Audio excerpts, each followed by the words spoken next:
Hey guys, welcome to my new video. Last വീഡിയോയുടെ audio പ്രശ്നം അത് എഡിറ്റ് ചെയ്ത് പബ്ലിഷ് ചെയ്തതിന് ശേഷം അതിൻ്റെ പ്രോജക്റ്റ് ഫയലും ഡിലീറ്റ് ചെയ്തതിന് ശേഷമാണ് ഞാൻ അറിഞ്ഞത്. അപ്പോൾ എനിക്കൊന്നും ചെയ്യാൻ പറ്റുന്നുണ്ടായിരുന്നില്ല. I'm really sorry. ആ വീഡിയോ ഭയങ്കര ബുദ്ധിമുട്ട് എല്ലാവർക്കും ഉണ്ടാക്കി എന്നുള്ളത് എനിക്ക് മനസ്സിലായി. പക്ഷേ എന്നെ ചീത്ത പറഞ്ഞവരടുത്തും എന്നെ തെറി വിളിച്ചവരടുത്തും എന്നെ അത് പറഞ്ഞ ഫീഡ്ബാക്ക് തന്നവരടുത്ത് എനിക്ക് നന്ദി മാത്രമേ ഉള്ളൂ. You really care about my video. അതുകൊണ്ടാണ് നിങ്ങളത് ഫ്രസ്ട്രേറ്റഡ് ആയിട്ട് ഫീൽ ചെയ്തത്. ഓഡിയോ ഉണ്ട് എന്ന് പറഞ്ഞിട്ട് നിങ്ങൾക്ക് വേണമെങ്കിൽ ഇത് കാണാതിരിക്കാമായിരുന്നു. നിങ്ങൾ എൻ്റെ വീഡിയോ കെയർ ചെയ്യുന്നത് കൊണ്ടാണ്, അല്ലെങ്കിൽ ഞാൻ പറയുന്നത് കെയർ ചെയ്യുന്നത് കൊണ്ടാണ് നിങ്ങൾ ഫ്രസ്ട്രേറ്റഡ് ആയത്. I M really sorry. ഇനി വരാതെ നോക്കാം. എനിക്ക് ഈ ഒരു ടോപ്പിക്കിനെ പറ്റിയിട്ട് കുറച്ചധികം കാലമായിട്ട് സംസാരിക്കണമെന്നുണ്ടായിരുന്നു. പക്ഷേ എനിക്ക് അതിനുള്ളൊരു ഓപ്പർച്യൂണിറ്റി, ഇതിന് ഓപ്പർച്യൂണിറ്റി എന്ന് പറയാൻ പറ്റുമോ അതോ ഇതിനൊരു സിറ്റുവേഷൻ എന്ന് പറയാൻ പറ്റുമോ എന്നുള്ളത് എനിക്ക് അറിഞ്ഞൂടാ. ലൈക്ക് ലുക്ക് അറ്റ് മീ, ഞാനിപ്പോൾ ഒരു സ്ഥലത്തിരിക്കുവാണ്, ഞാൻ ക്യാമറ സെറ്റ് ചെയ്ത് ഒരു കംഫർട്ട് സ്പേസിൽ ഞാൻ ഇരിക്കുവാണ്. നോ ഐ ഫീൽ ഓക്കെ ഇതിനെപ്പറ്റി സംസാരിക്കാൻ. കൾട്ട് വേഴ്സസ് റിലീജിയൻ സെൻസിറ്റീവ് ആയിട്ടുള്ളൊരു ടോപ്പിക്കാണെന്നറിയാം. റിലീജിയനെ പറ്റിയിട്ട് വളരെ ആധികാരികമായിട്ട് ഞാനൊന്നും പറയുന്നില്ല, ഞാൻ നിങ്ങൾക്കൊന്നും അടിച്ചമർത്തി തരുന്നുമില്ല. ബിക്കോസ് എൻ്റെ റിലീജിയൻ, ഞാൻ വിശ്വസിക്കുന്ന മതം, അതെൻ്റെ പേഴ്സണൽ കാര്യമാണ്. ഞാൻ വിശ്വസിക്കുന്ന ഐഡിയോളജീസ് അതെൻ്റെ പേഴ്സണൽ കാര്യമാണ്. എൻ്റെ റിലീജിയൻ എന്ന് പറയുന്നത് എൻ്റെ വളരെ പ്രൈവറ്റ് ആയിട്ടുള്ള ലൈഫാണ്. അത് എന്നിൽ മാത്രം ഒതുങ്ങി നിൽക്കേണ്ടതുമാണ്. എൻ്റെ പാർട്ട്ണറോ എൻ്റെ ഗേൾ ഫ്രണ്ടോ എൻ്റെ ഫ്രണ്ടോ അമ്പലത്തിൽ പോകുന്നുണ്ടോ പോകുന്നില്ലേ, പള്ളി പോകുന്നില്ലേ, നിസ്കരിക്കുന്നുണ്ടോ ഇല്ലേ, ഇറ്റ് ഡസൻറ്റ് മാറ്റർ. അതെന്നെ ബോദർ ചെയ്യുന്നൊരു കാര്യമേ അല്ല.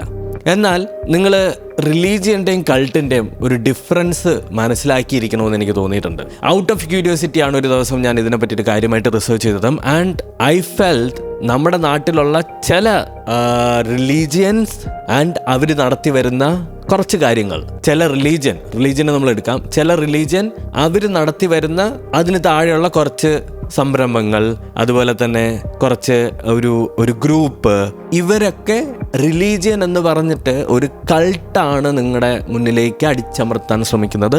നിങ്ങൾ ആ കൾട്ടിൽ പെട്ടുപോയി കഴിഞ്ഞാൽ there is no going back. Religion എന്ന് പറയുന്നത് അത് വളരെ നൂറ്റാണ്ടുകൾ, ആയിരക്കണക്കിന് വർഷങ്ങൾ, മനുഷ്യൻ എന്നുണ്ടായോ അന്ന് മുതൽ ഹിസ്റ്ററി നമുക്ക് വേണമെങ്കിൽ പറഞ്ഞു വെക്കാൻ പറ്റുന്ന രീതിയിലാണ് റിലീജിയൻ പോകുന്നത്. റിലീജിയൻ ഒരു അർത്ഥമുണ്ടാവും. അതിപ്പം ക്രിസ്തു മതമാണെങ്കിലും ജൂതമതമാണെങ്കിലും മുസ്ലിം ആണെങ്കിലും അതിപ്പോൾ ഹിന്ദു മതമാണെങ്കിലും ഏത് മതമാവട്ടെ, first of all I have huge respect for all of the religions out there. ഞാൻ എൻ്റെ ഫ്രീ ടൈമിൽ വെട്ടുകാട് പള്ളിയിൽ പോയിരിക്കും. ബിക്കോസ് വെട്ടുകാട് പള്ളി നിങ്ങൾ പോയിട്ടുണ്ടെങ്കിൽ അറിയാം, one of the most peaceful place in Trivandrum. ഞാൻ പറയും വൺ ഓഫ് മൈ ഫേവറേറ്റ്. എനിക്കൊരു വിഷമം, എനിക്കൊരു സ്ട്രെസ്, എനിക്ക് ഒരു ദിവസത്തെ വർക്ക് കഴിഞ്ഞ് എക്സോസ്റ്റഡ് ആയി ആ ഒരു സ്പേസിൽ പോയി ഇരിക്കപ്പോൾ ഉള്ള ഒരു positive energy is very good. അത് എല്ലാവർക്കും ഉണ്ടാവണമെന്നില്ല. ഞാൻ അതുകൊണ്ടാണ് പറഞ്ഞത്, ഈ പോസിറ്റീവ് എനർജി നിങ്ങൾക്ക് കിട്ടണമെന്നില്ല, ഈ വീഡിയോ കാണുന്ന പലർക്കും കിട്ടണമെന്നില്ല. കാരണം ഈ പോസിറ്റീവ് എനർജി അത് എൻ്റെ പേഴ്സണൽ കാര്യമാണ്. ആൻഡ് ഞാൻ ഏത് മതത്തിൽ വിശ്വസിക്കുന്നു എന്നുള്ളതും എൻ്റെ പേഴ്സണൽ കാര്യമാണ്. അതുകൊണ്ട് ഞാൻ നിങ്ങളെ ബോധിപ്പിക്കേണ്ട കാര്യമൊന്നും എനിക്കില്ല. എന്നാലും ഞാൻ പറഞ്ഞു പോവാണ്, ഞാൻ എല്ലാ മതത്തിനെയും റെസ്പെക്റ്റ് ചെയ്യുന്നതും എല്ലാ മതത്തിനെയും വിശ്വസിക്കുന്ന ഒരാളാണ്. എന്നാൽ by birth and by blood ഞാൻ ഒരു സ്പെസിഫിക് മതത്തെ വിശ്വസിക്കുന്നുമുണ്ട്. ഓക്കെ, റിലീജിയൻ അതിനൊരു മീനിങ് ഉണ്ടെന്നാണ് ഞാൻ മനസ്സിലാക്കുന്നത്. അത് ഏത് റിലീജിയൻ ആണെങ്കിലും. അതുപോലെ തന്നെ ഒരു മോറൽ വാല്യൂ എപ്പോഴും, അത് ഏത് സെൻസിലായാലും, ചിലർക്ക് ആ മോറൽ വാല്യൂ, വേറൊരു റിലീജിയനിലുള്ള ആളുകൾക്ക് ആ മോറൽ വാല്യൂ ചിലപ്പോൾ നെഗറ്റീവായിട്ട് തോന്നാം. വേറൊരു ലൈക്ക് ഇപ്പോൾ എക്സ് ആൻഡ് വൈ എടുക്കാം. എക്സ് റിലീജിയനിലുള്ള മോറൽ വാല്യൂ വൈ റിലീജിയനിലുള്ള ആൾക്ക് ചിലപ്പോൾ ഒഫൻസീവായിട്ടും മോശമായിട്ടും തോന്നാം. എന്നാൽ എക്സ് റിലീജിയന് ഈ വൈ റിലീജിയൻ്റെ മോറൽ വാല്യൂസും ഒഫൻസീവായിട്ട് തോന്നാം. ഇതെല്ലാം ഒരു കോമൺ അണ്ടർസ്റ്റാൻഡിങ്ങിൽ പോവേണ്ടതാണ്. സോ ഓരോ റിലീജിയനും അതിൻ്റേതായിട്ടുള്ള മോറൽ വാല്യൂസ് ഉണ്ട്, അത് അവരുടേതായിട്ടുള്ള റിച്വൽസും ഉണ്ട്. അതിപ്പോൾ ഹിന്ദു മതത്തിനാണെന്നുണ്ടെങ്കിൽ ഹൈന്ദവ മതത്തിന് അതിൻ്റേതായിട്ടുള്ള റിച്വൽസ് ഉണ്ട്, ക്രിസ്ത്യ മതത്തിന് അതിൻ്റേതായിട്ടുള്ള റിച്വൽസ് ഉണ്ട്. പിന്നെ ഞാൻ മനസ്സിലാക്കുന്നത് റിലീജിയൻ ഒരു കമ്മ്യൂണിറ്റി ആണെന്നാണ്. Correct me if I M wrong. Okay, ഞാൻ മനസ്സിലാക്കുന്നത് റിലീജിയൻ എന്ന് പറഞ്ഞ ഒരു കമ്മ്യൂണിറ്റിയാണ്. ആ കമ്മ്യൂണിറ്റിയാണ് ആ റിലീജിയനെ വളർത്തുന്നത്, ആ റിലീജിയൻ്റെ വളർച്ചയെ നോക്കിക്കാണുന്നത്. അതുമാത്രമല്ല, ആ കമ്മ്യൂണിറ്റി ആയിരിക്കും ആ റിലീജിയനിലുള്ള പുതിയ ചേഞ്ചസ് കൊണ്ടുവരുന്നത്, അഡാപ്റ്റ് ചെയ്യുന്നത്. ലോകം മാറുന്നതിനനുസരിച്ച് റിലീജിയൻ അഡാപ്റ്റ് ചെയ്യുന്നുണ്ടെങ്കിൽ അത് ആ കമ്മ്യൂണിറ്റിയുടെ മികവാണ്. That means these communities are human beings. കുറേ മനുഷ്യർ ചേർന്നിട്ടാണല്ലോ ഒരു കമ്മ്യൂണിറ്റി ഉണ്ടാവുന്നത്. അപ്പോൾ ആ കമ്മ്യൂണിറ്റിയാണ് ഇത് നല്ല രീതിക്ക് പുഷ് ചെയ്യുന്നതെന്ന് എനിക്ക് തോന്നിയിട്ടുണ്ട്. പിന്നെ ഓരോ ആൾക്കാർക്കും റിലീജിയനിൽ കിട്ടുന്നത് പേഴ്സണൽ ബെനിഫിറ്റ് ആണ്. നമ്മുടെ അപ്ബ്രിങ്ങിങ്ങിൽ ഉണ്ടായതാവാം, അല്ലെങ്കിൽ നമ്മൾ നോക്കിക്കാണുന്ന ഐഡിയോളജിയായിട്ട് ഈ റിലീജിയൻ കോപ്പപ്പ് ചെയ്യുന്നത് കൊണ്ടാവാം, അല്ലെങ്കിൽ നമുക്കൊരു പേഴ്സണൽ കംഫർട്ട് കിട്ടുന്നതുകൊണ്ടാവാം. ഞാൻ ഏത് റിലീജിയനിൽ വിശ്വസിക്കണം എന്നുള്ളത് ഞാൻ എൻ്റെ പ്രൈവറ്റ് കാര്യമാണെന്ന് ഞാൻ പറഞ്ഞത് കൊണ്ടാണ്. എനിക്ക് ആ റിലീജിയനിൽ വിശ്വസിക്കപ്പോൾ, അല്ലെങ്കിൽ ഈ സ്പെസിഫിക് ആയിട്ടുള്ള റിലീജിയൻ്റെ ഐഡിയോളജീസിൽ വിശ്വസിക്കപ്പോൾ എനിക്കൊരു പേഴ്സണൽ കംഫർട്ട് കിട്ടുന്നുണ്ട്. ഞാൻ എന്തിന് നാട്ടുകാർ പറയുന്നത് കേട്ട് അല്ലെങ്കിൽ വേറൊരാൾ പറയുന്നത് കേട്ടിട്ട് എൻ്റെ പേഴ്സണൽ കംഫർട്ട് കളയണം? ഞാൻ വളരെ സെൽഫിഷ് ആയിട്ടുള്ളൊരു മനുഷ്യനാണ്. ഞാൻ എൻ്റെ സുഖ സൗകര്യങ്ങൾക്കാണ് ഇമ്പോർട്ടൻസ് കൊടുക്കുന്നത്. അങ്ങനെ ഞാൻ ഇമ്പോർട്ടൻസ് കൊടുക്കുന്നുണ്ടെങ്കിൽ എൻ്റെ പേഴ്സണൽ ബെനിഫിറ്റ്സ് അല്ലെങ്കിൽ പേഴ്സണൽ കംഫർട്ട് ഒരു റിലീജിയനിൽ കിട്ടുന്നുണ്ടെങ്കിൽ ഞാൻ ആ റിലീജിയനിൽ വിശ്വസിക്കുന്നുണ്ട്, വേറെ പ്രശ്നമില്ല. കീ പോയിന്റ് എന്താണെന്ന് വെച്ചാൽ റിലീജിയൻ എപ്പോഴും ജനറേഷനിലാണ്. അത് ജനറേഷൻ ടു ജനറേഷൻ ഇങ്ങനെ മാറിക്കൊണ്ടിരിക്കും. ഞാൻ ഹിന്ദു ആയതുകൊണ്ട് എനിക്ക് ഹിന്ദു മതത്തെക്കുറിച്ച് മാത്രമേ പറയാൻ പറ്റുള്ളൂ. എനിക്ക് അതിനുള്ള അറിവേ ഉള്ളൂ. ഹിന്ദു മതം ഒരു 100 വർഷത്തിന് മുന്നേ എങ്ങനെ ഉണ്ടായിരുന്നു എന്നുള്ളത് നിങ്ങൾക്ക് എല്ലാവർക്കും അറിയാം. If you want you can read history. അപ്പോൾ അതിൽ നിന്ന് ജനറേഷൻസ് കഴിഞ്ഞപ്പോൾ ഇവോൾവ് ആയി, നമ്മൾ അഡാപ്റ്റ് ആയി. അതുപോലെ തന്നെ ഒരു മനുഷ്യനെ മാത്രം ഡിപ്പെൻഡ് ചെയ്ത് നിൽക്കുന്ന ഒരു കാര്യമായിട്ട് എനിക്ക് ഇന്നേ വരെ തോന്നിയിട്ടില്ല. അതൊരു കമ്മ്യൂണിറ്റി ആയിട്ട് ഡിപ്പെൻഡ് ചെയ്തിരിക്കുന്ന കാര്യമായിട്ടാണ് തോന്നിയിട്ടുള്ളത്. സോ റിലീജിയൻ എന്താണെന്നുള്ളത് നിങ്ങൾക്ക് മനസ്സിലായിട്ടുണ്ടാവും. ഞാൻ ഈ വീഡിയോ ചെയ്യുന്നതിൻ്റെ കാര്യം അത് വേറൊരു വീഡിയോയിൽ ഞാനിത് എക്സ്പോസ് ചെയ്ത് പറയുന്നുണ്ട്. ഞാൻ കുറച്ച് ഗ്രൂപ്പുകളിലേക്കുള്ള ആക്സസ് കിട്ടി. വളരെ സെക്യൂർ ആയിട്ടുള്ള, വളരെ ലിമിറ്റഡ് ഇൻവിറ്റേഷൻസ് മാത്രമുള്ള കുറച്ച് ഗ്രൂപ്പുകൾ. ഈ ഗ്രൂപ്പുകളുടെയൊക്കെ മോഡറേറ്റേഴ്സ് അല്ലെങ്കിൽ ഇതിൻ്റെ അകത്തുള്ള അഡ്മിന്മാർ, അതിനകത്ത് പല പ്രമുഖ ഇൻഫ്ലുവൻസേഴ്സും ഉണ്ട്. നമ്മുടെ നാട്ടിൽ നിന്നുള്ളത് തന്നെ പൊളിറ്റീഷ്യൻസ് ഉണ്ട്. അതുപോലെ തന്നെ ഫെമിനിസത്തെ പറ്റിയിട്ടും അതുപോലെ നമ്മുടെ സോഷ്യലി റെലവൻ്റ് ആയിട്ടുള്ള കാര്യങ്ങളെ പറ്റി സംസാരിക്കുന്നവരുണ്ട്. അതിനകത്തുള്ള കുറച്ച് ചർച്ചകളാണ് ഇന്ന് ഈ ഒരു വീഡിയോ ഇടാനായിട്ട് ഞാൻ വീഡിയോ ഇടുന്നത്. ഈ വീഡിയോ ഒരിക്കലും ഞാൻ ഇന്ത്യയിൽ ഇരുന്നുകൊണ്ട് ഇടാൻ ധൈര്യപ്പെടില്ല. ഡെഫിനറ്റ്ലി ഞാനിപ്പോൾ ഇന്ത്യയിൽ അല്ലാത്തത് കൊണ്ടാണ് ഞാൻ ഈ വീഡിയോ ഇടാനായിട്ട് ഇത്രയും ധൈര്യം കാണിച്ചതും എനിക്ക് ഒരു ധൈര്യം ഫീൽ ചെയ്തതും ഡെഫിനറ്റായിട്ടും. അപ്പോൾ എൻ്റെ ആവശ്യം എന്താണെന്ന് വെച്ചാൽ, എൻ്റെ ആവശ്യം വളരെ സിമ്പിളാണ്. നിങ്ങൾ ഒരിക്കലും റിലീജിയനെയും കൾട്ടിനെയും തമ്മിൽ മാറിപ്പോവരുത്. റിലീജിയൻ എന്താണെന്നുള്ളതും കൾട്ട് എന്താണെന്നുള്ളതും നിങ്ങൾ മനസ്സിലാക്കണം. കൾട്ട് ബേസിക്കലി ഞാൻ സിമ്പിളായിട്ട് പറഞ്ഞുതരാം. അതിനകത്തൊരു ലീഡർ, ആ കൾട്ട് എപ്പോഴും ഒരു ലീഡർ ബേസ്ഡ് ആയിരിക്കും. ആ ലീഡർ നോ എന്ന് പറഞ്ഞാൽ നോ, ആ ലീഡർ യെസ് എന്ന് പറഞ്ഞാൽ യെസ്, ആ ലീഡർ പോണ്ട എന്ന് പറഞ്ഞാൽ പോണ്ട, ആ ലീഡർ പറയുന്നതാണ് rules. You have to follow those rules. There is no escape plan. Once you are in or you are dead. ആ ഒരു കൾട്ടിൻ്റെ അകത്തുള്ള എൻറ്റയർ സിസ്റ്റം ഈ ഒരു സ്പെസിഫിക് ലീഡറിനെ ഡിപ്പെൻഡ് ചെയ്തിട്ടായിരിക്കും. ഈ ലീഡർ പറയുന്ന ഐഡിയോളജീസ് ആയിരിക്കും ഈ ലോകത്തെ സത്യങ്ങൾ എന്നാണ് ഈ കൾട്ടിൽ ഉള്ളവർ വിശ്വസിക്കുന്നത്. ആൻഡ് ഇതിൻ്റെ അകത്ത് ഈ ലീഡറിന് the control over human beings, അല്ലെങ്കിൽ അതിനകത്തുള്ള മെമ്പേഴ്സിൻ്റെ പുറമേ ഉള്ള കൺട്രോൾ ഇസ് വെരി ഹ്യൂജ്. അതുകൊണ്ടാണ് ഞാൻ പറഞ്ഞത്, ചില റിലീജിയൻ്റെ താഴെയുള്ളതും അതിൻ്റെ കമ്മ്യൂണിറ്റികളും നടത്തി വരുന്ന പല കാര്യങ്ങൾ നമ്മുടെ നാട്ടിൽ അത് ആക്ച്വലി ഒരു കൾട്ടാണ്, അതൊരു റിലീജിയൻ അല്ല. സോ നിങ്ങൾ റിലീജിയൻ്റെ പേരിൽ അവരത് മാർക്കറ്റ് ചെയ്യുന്നു. അപ്പോൾ നിങ്ങൾ എന്ത് ചെയ്യും? റിലീജിയൻ ആണ് എന്ന് കരുതി നിങ്ങൾ ആ കൾട്ടിൽ പോയി പെടുന്നു. അതുകൊണ്ടാണ് ഈ വീഡിയോ എനിക്ക് ചെയ്യേണ്ടി വന്നത്. നിങ്ങൾ റിലീജിയൻ എന്ന് കരുതി നിങ്ങൾ ഈ പറയുന്ന കൾട്ടിലേക്കാണ് പോയി പോകുന്നത്. അപ്പോൾ I'm trying to educate you. You have to foresee this. അത് കൾട്ടാണ് എന്ന് മനസ്സിലാക്കാനുള്ള സാമാന്യ ബോധം ആൻഡ് ശേഷി നിങ്ങൾക്ക് വേണം. ഈ ലീഡറിനുള്ള ഇതിനകത്തുള്ള മെമ്പേഴ്സിലേക്കുള്ള കൺട്രോൾ എന്ന് പറഞ്ഞു കഴിഞ്ഞാൽ, ഒന്ന് ടൈം, അവരുടെ ടൈമിനെ ഇവർ കൺട്രോൾ ചെയ്യും. രണ്ടാമത്തെ അവരുടെ പൈസ, മണി ഈസ് എവ്രിതിങ്. മൂന്നാമത്തത് റിലേഷൻഷിപ്പ്. അവരാരുമായിട്ട് റിലേഷൻഷിപ്പ് കൂടണം, ആരുമായിട്ട് റിലേഷൻഷിപ്പ് കൂടണ്ട എന്നുള്ളത് ഇവർ തീരുമാനിക്കും. ആൻഡ് അവരുടെ ഡിസിഷൻ. ഒരു മനുഷ്യൻ ജനിച്ചു കഴിഞ്ഞാൽ അവൻ ആകെ ലൈറ്റ് ഓഫ് ആയി പോയി. Okay, that's strange.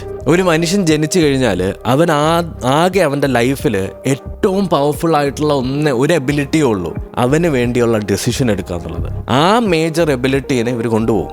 അഞ്ചാമത്തത് identity. You really don't have any identity out there. നിങ്ങളൊരു മെമ്പർ എന്നത് മാത്രം അതിൽ നിൽക്കും. അതുപോലെ തന്നെ isolation. You will be isolated from everything. Literally നിങ്ങളുടെ സോഷ്യൽ വെൽബീയിങ് എന്ന് പറഞ്ഞ സാധനം നിങ്ങൾക്ക് നോക്ക് പോലും വേണ്ട. നിങ്ങൾ ഐസൊലേറ്റഡ്. നിങ്ങൾക്ക് ജോലി ചെയ്ത് പൈസ ഉണ്ടാക്കുക എന്നുള്ള ഒരു പർപ്പസ് അല്ലാതെ, അതിന് വേണ്ടിയല്ലാതെ നിങ്ങൾക്ക് വേറൊരു സോഷ്യൽ ലൈഫ് ഉണ്ടാവില്ല. വൺസ് നിങ്ങൾ ഈ ഒരു കൾട്ടിൻ്റെ അകത്തേക്ക് പോയി കഴിഞ്ഞാൽ എന്താ സംഭവിക്കുന്നതെന്ന് വെച്ച് കഴിഞ്ഞാൽ, there is no going back എന്ന് പറഞ്ഞാൽ അവർ നിങ്ങളെ പിടിച്ചു വെക്കത്തൊന്നുമില്ല.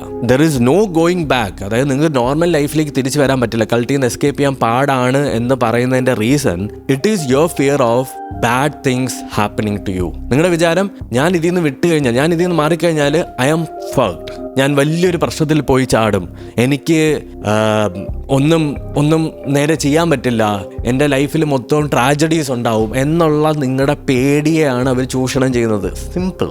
ആ പേടിയിലാണ് നിങ്ങൾ ഈ കൾട്ടിൻ്റെ അകത്ത് ട്രാപ്ഡ് ആയിട്ടിരിക്കുന്നത്. ഇതിൻ്റെ അകത്തുനിന്ന് പോയി കഴിഞ്ഞാൽ ഒന്നിൽ എന്നെ ആരെങ്കിലും എന്തെങ്കിലും ചെയ്യുമോ, എൻ്റെ ലൈഫിൽ അത് പറ്റുമോ ഇത് പറ്റുമോ, because your life is more important. നിങ്ങളുടെ ലൈഫിന് ഒരു അർത്ഥം, ഒരു കോർ വാല്യൂ കണ്ടുപിടിക്കാനാണല്ലോ നിങ്ങൾ അതിനകത്ത് പോയി ചേർന്നിട്ടുണ്ടാവുക. സോ സിമ്പിളായിട്ട് പറഞ്ഞു കഴിഞ്ഞാൽ റിലീജിയൻ ഞാൻ ഇത് എൻ്റെ പേഴ്സണൽ മനസ്സിലാക്കലാണ് കേട്ടോ. It's my personal opinion. So നിങ്ങൾക്ക് എന്തെങ്കിലും എതിരഭിപ്രായം ഉണ്ടെങ്കിൽ എന്നെ ഓഫൻഡ് ചെയ്യാനോ അല്ലെങ്കിൽ നിങ്ങൾക്ക് എന്തെങ്കിലും അഭിപ്രായം ഉണ്ടെങ്കിൽ എൻ്റെ അടുത്ത് പറയേണ്ട കാര്യമില്ല. കാരണം ഇതെൻ്റെ പേഴ്സണൽ കാര്യം ഞാൻ പറയുവാണ്, എൻ്റെ പേഴ്സണൽ ഒപ്പീനിയൻ. റിലീജിയൻ നിങ്ങളെ ഗൈഡ് ചെയ്യുന്നു ആൻഡ് കൾട്ട് നിങ്ങളെ കൺട്രോൾ ചെയ്യുന്നു. സിമ്പിൾ. ഇനി ഞാൻ കണ്ടിട്ടുള്ള ആളുകൾ, എന്തുകൊണ്ട് ആളുകൾ ഈ കൾട്ടിലൊക്കെ ജോയിൻ ചെയ്യുന്നു എന്ന് ചോദിച്ചു കഴിഞ്ഞാൽ, ഒന്ന് പ്രോപ്പറായിട്ട് അവർക്ക് ഐഡൻറ്റിഫൈ ചെയ്യാൻ പറ്റാത്തതുകൊണ്ടാണ്. അതൊരു കൾട്ടാണോ, അതൊരു റിലീജിയൻ ആണോ, അതല്ലെങ്കിൽ വേറെ എന്തെങ്കിലും ആണോ എന്നുള്ളത്.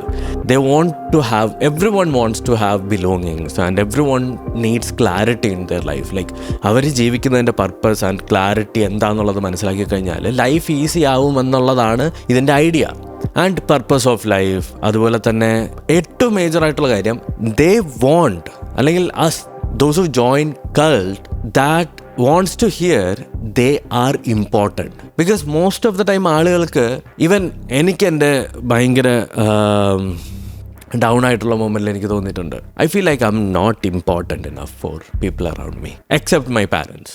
ബട്ട് ടെക്നിക്കലി നിങ്ങളൊരു കൾട്ടിൽ കയറി കഴിഞ്ഞാൽ you feel important, you feel like you are someone and you are particularly ഒരു സംഭവമാണെന്നുള്ളത്. ആൻഡ് ദിസ് കൾട്ട് സാധനം പല ഇൻഫ്ലുവൻസേഴ്സും അങ്ങനെ ചെയ്യുന്നുണ്ട്. ലൈക്ക് അവരറിയാണ്ട് ചെയ്യുന്നതാണ്, അവരറിയാണ്ട് ക്രിയേറ്റ് ചെയ്യുന്നതാണ്. പല ഇൻഫ്ലുവൻസേഴ്സിനായാലും സെലിബ്രിറ്റീസിനായാലും പല ഫേമസ് ആയിട്ടുള്ള ആളുകൾക്ക് they do have A following, cult following എന്ന് പറയും. ഈ കൾട്ട് ഫോളോവിങ് എന്താണെന്ന് ചോദിച്ചു കഴിഞ്ഞാൽ അവർക്ക് വേണ്ടത് ഒരു കരിസ്മാറ്റിക് ആയിട്ടുള്ള ഒരു ലീഡറാണ്. ആ കരിസ്മാറ്റിക് ആയിട്ടുള്ള ലീഡർ, ലെറ്റ്സ് സേ ഞാനാണ് ആ ഇൻഫ്ലുവൻസർ എന്ന് വെച്ചോ, ഞാനാണൊരു ലീഡർ എന്ന് വെച്ചോ, ഇൻഫ്ലുവൻസർ എന്ന് വെച്ചോ, ഞാനൊരു കരിസ്മാറ്റിക് ആയിട്ടുള്ള ഒരു ലീഡറാണ്. ഞാൻ പറയാണ് എനിക്ക് എക്സ് ഇഷ്ടമാണ് ആൻഡ് ഞാൻ ഓട്ടോമാറ്റിക്കലി എക്സിനെ കുറിച്ച് കുറേ സംസാരിച്ച് നിങ്ങളെ കൊണ്ട് വിശ്വസിപ്പിക്കും that X is what's correct. അതായത് I manipulate you. It's all about manipulation.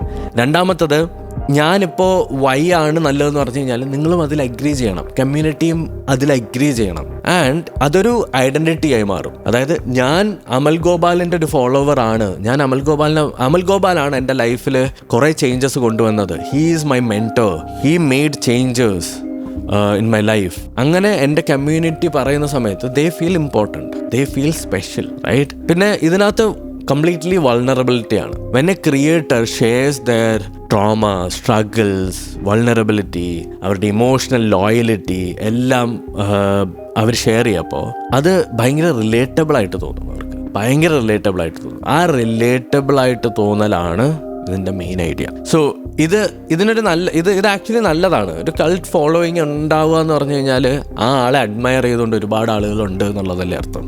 അതാണ് ഒരു ഇൻഫ്ലുവൻസറിന് ഏറ്റവും കൂടുതൽ വേണ്ടത്. പക്ഷേ ഇത് തെറ്റായി പോകുന്നത്, ഇത് മോശം രീതിയിൽ പോകുന്നത് എവിടെയാണെന്ന് വെച്ച് കഴിഞ്ഞാൽ, ചില ആളുകൾക്ക് ഈ ഇൻഫ്ലുവൻസർ പറയുന്നത് അംഗീകരിക്കാൻ, അല്ലെങ്കിൽ ഇൻഫ്ലുവൻസർ പറയുന്ന ഒരു സ്റ്റേറ്റ്മെൻറ്റിൽ എഗ്രി ചെയ്യാൻ പറ്റാത്തതിൽ അവർക്ക് ഗിൽട്ട് ഫീൽ ചെയ്യും.